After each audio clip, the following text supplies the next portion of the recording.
Assalamualaikum warahmatullahi wabarakatuh. Today kita masuk topik yang baru, topik vektor. Okay, you dah belajar sikit dalam maths.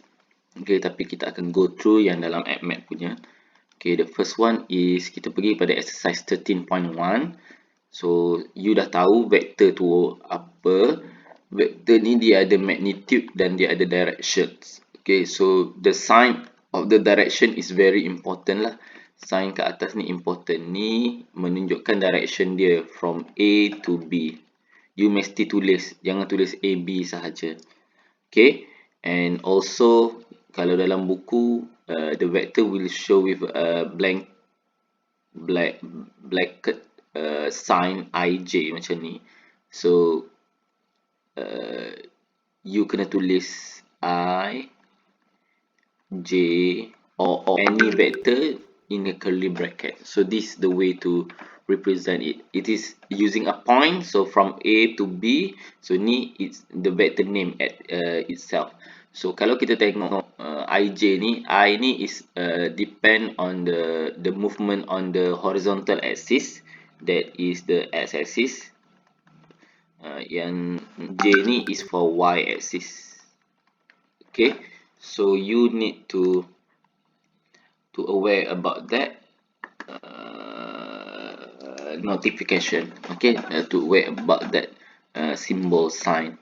Okay, so look at question number 13.1, the first question. So write each vector in the form of IJ. Okay, given you a Cartesian plane, so macam saya kata tadi, I is the movement for x-axis, y is the movement for y-axis. So kalau positif I, meaning that is move to the right. Okay, so tu benda lain juga tu. Kalau positif, maknanya kalau positif dia move to the right. Kalau J, kalau dia positif, dia meaning move to upward. Okay. Okay, kalau negatif pula, kalau negatif dia move to the left for I and move downward for J. Okay, so kena ingatlah tu. Okay, so kita pergi kepada soalan kita. Okay.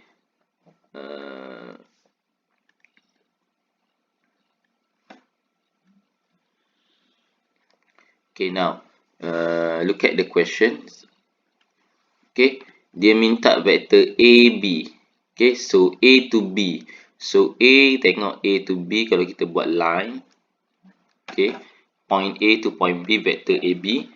So AB is equals I. Kenapa I? Just one step here. And 1, 2, 3. Minus 3J. Kenapa minus? Because of it is negative. So kita just use this Cartesian plane sahaja nak tunjukkan vektor AB. Okay, itu senang, tak ada masalah. Okay. Okay, so kalau kita ambil lagi satu soalan lain, H. Okay, DB. Okay, so DB. So D nampak 1, 2, 3. So negative 3I. Kenapa negative? Because move to the left. And minus 2J move downward twice. Okay, so ni you kena aware lah dan kena ingat lah. Okay, so tak ada masalah yang ni, soalan ni. Okay, then dia kata find the magnitude for each of these. Okay, so bila magnitude, okay, what mean by magnitude? Magnitude ni simbol dia macam ni. Okay, so magnitude simbol dia modulus. So bila dia beri modulus 2i ni, dia minta magnitude untuk 2i lah. Okay, so apa nak buat? So you abaikan dia punya simbol. So magnitude dia you akan jadi negative 2. Ambil sahaja dia punya value magnitude kat depan tu, plus yang J punya kosong square and square root kan. So kita akan dapat negative 2 square akan dapat 4. 4 square root dapat 2. So magnitude dia 2. Okay, so sama juga yang ni. Daripada sini, kalau saya nak minta magnitude AB, saya akan tulis macam ni. AB magnitude. Okay, so saya akan tulis simbol ni saja.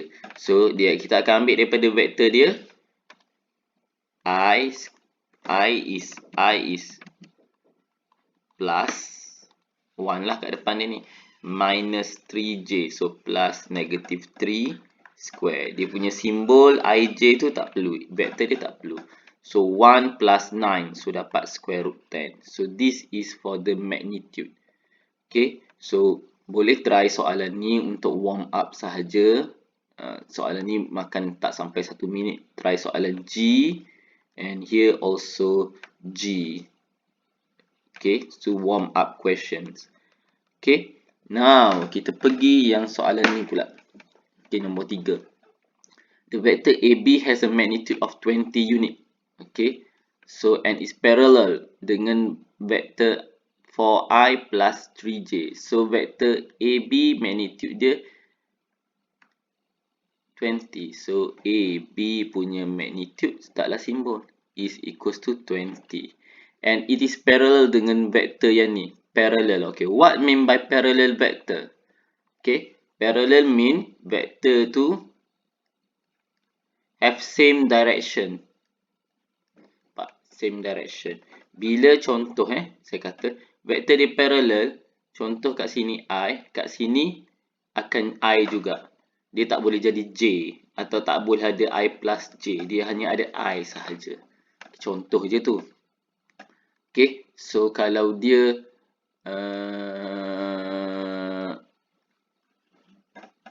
okay, so tapi dia tak semestinya panjang dia sama. What mean by panjang dia sama? Kan kita kata vektor ada magnitude and ada direction. So panjang dia tak semestinya sama. Okay, contoh vektor yang tadi saya lukis tu seciput je. Okay, so vektor yang ni pula panjang lagi. Okay, katakan vektor ni I plus J. So, sebabkan dia adalah, katakan saya namakan vektor ni adalah vektor M. Vektor M adalah I plus J. So, katakan ni,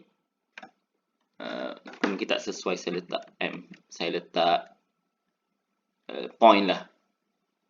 AB. AB adalah I plus J. Katakan sini CD. CD ni is parallel with AB. Tapi dia punya magnitude tak sama. So, mungkinlah CB ni 2I plus 2J. So, bila kita kata parallel vector, kita boleh tulis dalam bentuk macam ni. 2AB. CD is equals to, kita boleh tulis macam ni. So, dia panggil kat depan ni lambda. So, this is a parallel vector. Okay, kenapa dia parallel? Nampak dia boleh factorize, kita boleh letak the other vector belakang dia, simplifykan dalam bentuk macam ni. So, nampak. So, dia ada relationships. Okay, so, itu maksud parallel. Okay.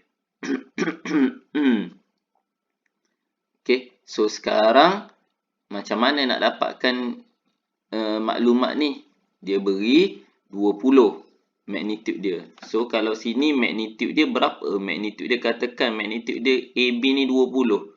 Kalau saya katakan AB ni 20, magnitude untuk CD tak samalah dengan AB sebab CD is twice AB. So, magnitude dia berbeza. So, sekarang kita carilah magnitude untuk vektor yang diberi ni. Okay, so 4I plus 3J. Kalau kita cari magnitude dia, dia akan dapat berapa? Dia akan dapat 4 square plus 3 square. Square root. Kita akan dapat berapa? Kita akan dapat 16 plus 9 dapat 25 square root. Kita dapat magnitude dia 5. For this vector, magnitude dia 5. For this vector, magnitude dia 20. So, therefore, kalau magnitude untuk AB adalah 20, magnitude untuk, katakan saya beri vektor ni X punya vektor, magnitude dia 5, tapi kita kata dia adalah dia parallel to each other. Explanation dia panjang, tapi sebenarnya senang je. So, therefore, kita darab lah. Yang ni nampak nak pergi ke sini. Berapa dia darab? Darab 4. So, for every element here, every vector dia, so therefore, vector A, B, kita boleh concludekan dia jadi 16i plus 4 times 3, 12j. Kalau you nak check betul ke tak, okay, you nak check betul ke tak, you kena darab dengan, you kena cari the magnitude dia. This is how to check. Okay, kenapa saya dapat 16? Sebab 5 nak pergi 20 dapat 4.